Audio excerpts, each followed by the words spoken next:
للہ رب العالمین والصلاة والسلام علی سید الانبیاء والمرسلین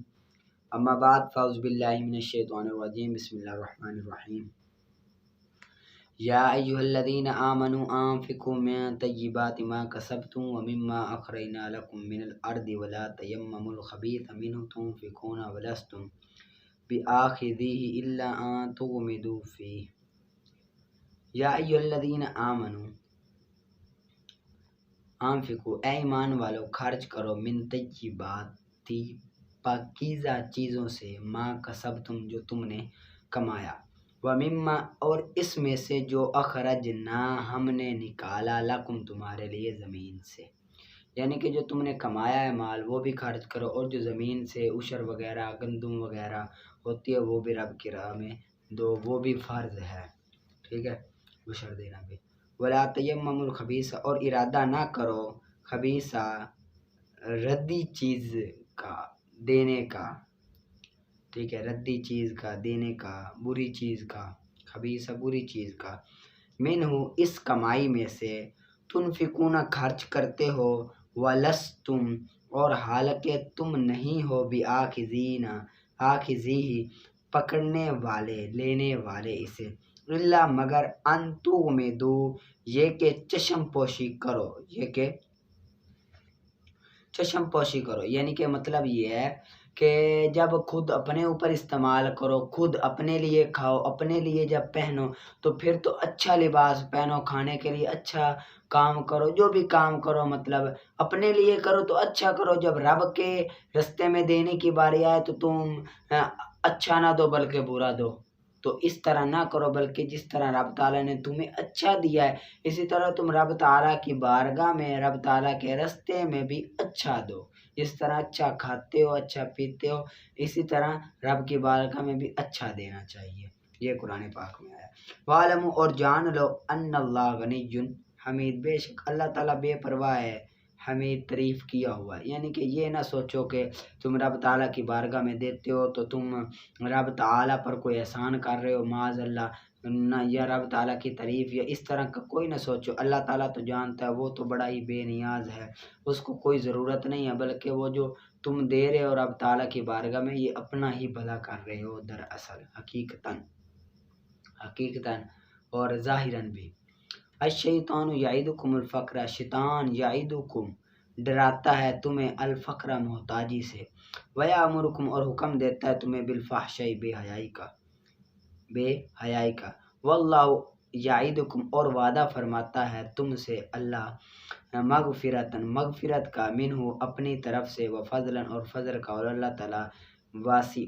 علیم وسعت والا علم والا ہے، یعنی کہ شیطان یہ آپ کے ذہن میں وسوسے ڈالتا ہے کہ معاذ اللہ تعالیٰ کی راہ میں دو گے، اگر اللہ تعالیٰ کی راہ میں خرچ کرو گے تو پیسے ختم ہو جائے گے، فقیر ہو جاؤ گے، محتاج ہو جاؤ گے، اور بے حیائی کا برے کاموں کا حکم دیتا ہے تمہیں، حالانکہ اللہ تعالیٰ نے تو تم سے یہ وعدہ کیا ہے کہ کیا کرو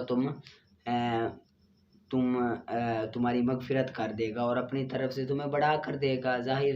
زیادہ کر کے دے گا، اور اللہ تعالیٰ ہی وسعت والا اور علم والا جاننے والا اللہ تعالیٰ ہی ہے، لہٰذا تم اللہ تعالیٰ کی بات مانو، تم شیطان کے پیچھے کیوں جاتے ہو، شیطان کی کیوں مانگتے ہو،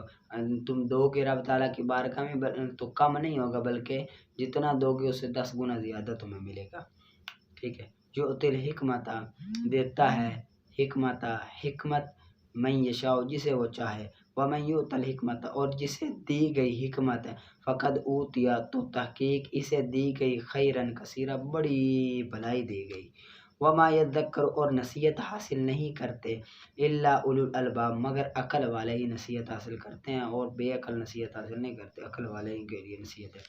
وما انفقتم اور جو تم خرچ کرو من نفقۃ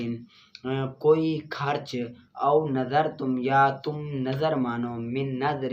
کوئی نظر سے، کسی نظر سے، فإن اللہ تو بے شک اللہ تعالیٰ یعلم جانتا ہے اسے، وما للظالمین اور نہیں ہے ظالموں کے لیے من انصار کوئی مددگار، ان تبدو اگر تم ظاہر کرو صدقات فنعما یہ تو کیا ہی اچھی ہے، ہیا وہ خیرات، وان تخفوا اور اگر تم چھپاؤ اسے، وتؤتوا اور دو اسے فقراء فقیروں کو، فہو تو وہ خیر لکم تمہارے لیے بہتر ہے، یعنی کہ رب تعالیٰ کی راہ میں دو، فقیروں کو دو تو اس کو چھپاؤ، ظاہر نہ کرو، پیچھے بھی بیان کیا ہے، ٹھیک ہے۔ وَيُكَفِّرُ اور مٹا دے گا، عنکم تم سے، من سیئات تمہاری برائیوں کو، تمہارے گناہوں کو، واللہ بما تعملون خبیر اور اللہ تعالیٰ اس کے ساتھ جانتا ہے جو تم کرتے ہو، خبردار ہے جو تم کرتے ہو۔ لیسا نہیں ہے علیکا تم پر ہداہم ہدایت دے دینا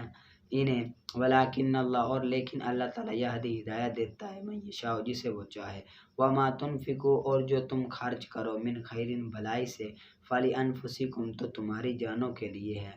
تمہاری جانوں کے لیے ہے، وما تنفقوا اور خرچ نہ کرو الا مگر ابتغاء وجہ اللہ اللہ کی خوشنودی کے لیے، وجہ اللہ کے لیے، اللہ کی خوشنودی کے لیے، یعنی کہ تم ایسے ہی خرچ نہ کرو اپنی جانوں کے لیے، اپنی جانوں کو فائدہ ہے، یعنی کہ میں اس کو دوں گا تو میری وہ واہ واہ کرے گا، بلے کرے گا، یعنی وہ میری سے اچھی طرح سے پیش آئے گا، میں تھوڑا سا اس اچھی طرح سے سلام لے گا، اچھی طرح خدمت کرے گا، تو اس طرح نہ خرچ کرو بلکہ تم میری خوشنودی مجھے خوش کرنے کے لیے ہی خرچ کرو۔ وما تنفقوا اور جو تم خرچ کرو من خیرن بھلائی سے، یوفا پورا دیا جائے گا الیکم تمہاری طرف، وانتم لا تظلمون اور تم ظلم نہیں کیے جاؤ گے، للفقراء فقیروں کے لیے، الذین وہ لوگ جو احصروا روک دیں گے، فی سبیل اللہ اللہ کی راہ میں، لا یستطیعوا طاقت نہیں رکھتے، دربن چلنے پھرنے کی، فی الارض زمین میں، یحسبہم الجاہل سمجھتے ہیں انہیں، الجاہل ناواقف، اغنیاء مالدار، من التعفف سوال نہ کرنے کی وجہ سے، تعریفہم تم پہچان لوگے انہیں، بسیماہم ان کی نشانی سے، لا یسألون الناس وہ سوال نہیں کرتے لوگوں سے، الحافاً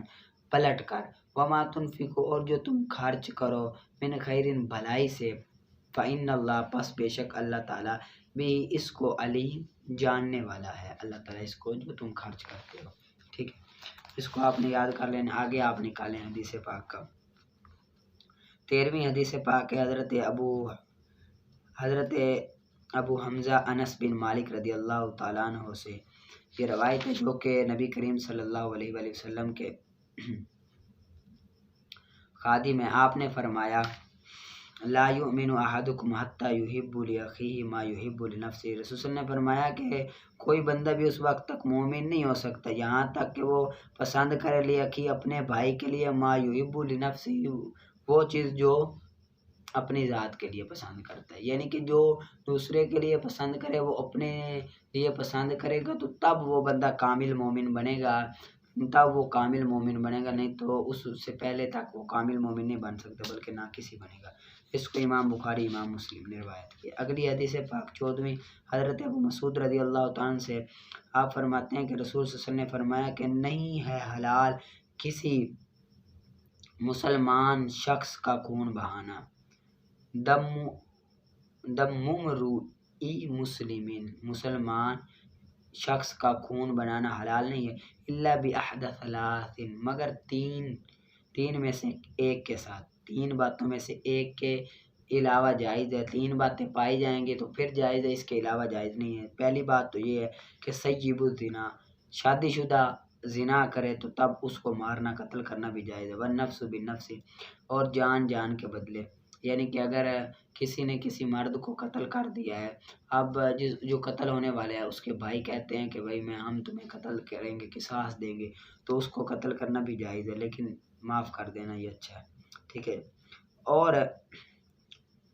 اور اپنے دین کو چھوڑنے والا، والتارک لیدی اپنے دین کو چھوڑنے والا، مفارق للجماعت جماعت سے الگ ہونے والا، اپنے دین کو چھوڑ کر جماعت سے الگ ہونے والا، یعنی کہ جو پہلے تو مسلمان تھا، ٹھیک ہے، اب وہ مسلمان سے بن جاتا ہے کافر، تو اب رب تعالیٰ کے محبوب کا فرمان ہے کہ اس کو بھی قتل کرنا جائز ہے۔ کیوں جائز ہے؟ کیونکہ نا وہ اس لائق ہے کہ اس ناپاک وجود سے زمین کو پاک کر دیا جائے، کیونکہ اس کا یہ عمل دین اسلام کی حقانیت کے خلاف ایک سازش ہو سکتا ہے، یعنی کہ پہلے مسلمان ہونے کا ڈھونگ وہ رچا رہا ہو، بعد میں وہ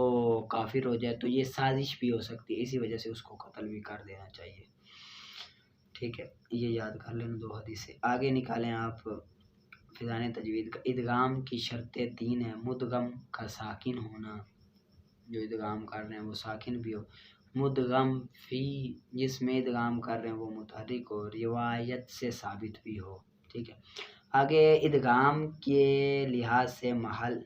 بلحاظ محل 3 قسمیں ہیں، یعنی کہ کہاں پر ادغام ہوتا ہے، جس جگہ پر ادغام ہوتا ہے وہاں اس اعتبار سے 3 قسمیں، ایک ہے مثلین، ادغام مثلین، ادغام متجانسین، ادغام متقاربین۔ مثلین کہتے ہیں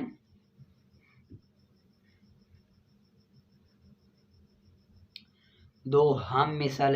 حروف کے ایک یا 2 کلمے میں جمع ہونے کو مثلین کہتے ہیں۔ آگے ادغام مثلین کا قاعدہ، اگر ایک ہی حرف 2 مرتبہ یا 1 یا 2 کلمے میں اس طرح آ جائے کہ ان میں سے پہلا ساکن ہو دوسرا حرف متحرک ہو تو ادغام مثلین ہوگا، یعنی کہ پہلے حرف کو دوسرے حرف میں مدغم کریں گے، جیسے کلکم اذ ذهب۔ اب لام ہے، آگے لام ہے، دونوں ایک جنس کے ہیں تو دوسرا متحرک بھی ہے تو دونوں کو آپس میں ادغام کریں گے۔ اذ ذهب میں اذ یہ علیحدہ ہے ایک کلمہ، آگے ذهب یہ بھی علیحدہ، 2 علیحدہ علیحدہ ہے، ایک کلمے میں آ جائیں یا 2، اذ ذهب یہ ایک کلمے میں ہے، ٹھیک ہے، تو ادغام کریں گے۔ آگے متجانسین کہتے ہیں کہ ایک ہی مخرج کے 2 حروف 1 یا 2 کلمے میں آ جائیں، پیچھے تھا 2 حروف 2 ہم مثل حروف ہو، ادھر 2 ہم مثل نہ ہو بلکہ مخرج ان کا ایک ہو، مخرج ایک ہو، وہ دونوں ہو ہم مثل نہ، تو ان کو متجانس ہے۔ ایسے حروف آگے قاعدہ، ایسے حروف جن کا مخرج تو ایک ہو مگر حروف الگ الگ ہو تو وہ حروف 1 یا 2 کلمے میں اس طرح آ جائے کہ ان میں سے پہلا حرف ساکن دوسرا حرف متحرک ہو تو ادغام متجانسین ہوگا، ساکن کو متحرک میں مدغم کریں گے، جیسے علامہ فرتم، آگے تو اور تا آگے یہاں پر تو ادغام کیا، اس ظالمہ میں دال اور واں آ گیا، 2 ہم مخرج ہیں، دونوں کا مخرج ایک ہے لیکن دونوں ہم جنس نہیں ہیں۔ متقاربین کہتے ہیں دونوں قریب المخرج ہونے کی وجہ سے 1 یا 2 کلمے میں جمع ہوں تو متقاربین۔ اب 2 حروف باعتبار مخرج یا صفات کے قریب قریب ہوں، وہ کلمے میں اس طرح آ جائیں کہ ان میں سے پہلا ساکن دوسرا متحرک ہو تو ادغام متقارب، جیسے من یقول، نون اور یا یہ قریب المخرج ہیں تو اسی وجہ سے، آگے لام اور را یہ بھی قریب المخرج ہے، اسی وجہ سے یہاں پر ادغام کیا ہم نے۔ ٹھیک ہے، ان کو آپ نے یاد کرنا ہے اچھی طرح سے، اور میں نے آپ کو کہا تھا کہ سورۃ ملک آپ کو میں نے پڑھانی ہے زبانی، تو وہ آپ پڑھ لینا، میں پڑھ رہا ہوں ابھی۔ بسم اللہ الرحمن الرحیم، یہ زبانی آپ نے یاد کر کے آنی ہے۔ تبارک الذی بیدہ الملک وہو علی کل شیء قدیر، اسی اعتبار سے اسی طرح اچھی طرح سے آپ نے زبانی یاد کر کے آنی ہے، ٹھیک ہے، سنیں توجہ سے، جتنی میں دوں گا اتنی یاد کر کے آنی ہے۔ تبارک الذی بیدہ الملک وہو علی کل شیء قدیر الذی خلق الموت والحیاة لیبلوکم ایکم احسن عملا وهو العزیز الغفور الذي خلق 7 سماوات طباقا ما ترى في خلق الرحمن من تفاوت فارجع البصر هل ترى من فطور ثم ارجع البصر كرتين ينقلب إليك البصر خاسئا وهو حسير وَلَقَدْ زَيَّنَّا السَّمَاءَ الدُّنْيَا بِمَصَابِيحَ وَجَعَلْنَاهَا رُجُومًا لِلشَّيَاطِينِ وَأَعْتَدْنَا لَهُمْ عَذَابَ السَّعِيرِ۔ ٹھیک ہے، اتنے تک آپ نے نا زبانی یاد کر کے آنی ہے، اچھی طرح سے محنت کر کے آپ نے اس کو یاد کر کے آگے اگلی مرتبہ نا میں نا یہ سورۃ ملک، یہ پہلے ہی میں سورۃ ملک پڑھوں گا، پھر اس کے بعد ترجمہ، پھر آگے اسی طرح ہم چلیں گے۔ یہ سیگے بھی آپ کو میں نے کہا ہوگا وہ بھی آپ اچھے طریقے سے نکالتے ہوں گے، ٹھیک ہے، محنت کر کے اچھے طریقے سے آپ نے سیگے بھی نکالتے رہنا، ٹھیک ہے۔